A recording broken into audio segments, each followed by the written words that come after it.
Епична битка дама срещу 7 пешки и топ. А вие как мислите? Дали черната дама може да се пребори срещу 7 пешки и топ? Ето го и нашият пример.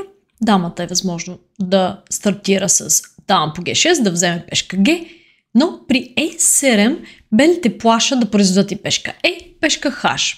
Съответно, ако дама е F7, H7 и неспасяемо произвеждаме. Ако дама е 8, отново бутаме пешка H и плашим да произведем чрез F7 3 проходни пешки. Определено дамата става безпомощна. В начална позиция, ако черните вземат на E6, следва F7, искаме да произведем дама, G7, втора дама, но тук в случая черния успява да се пребори срещу тези пешки.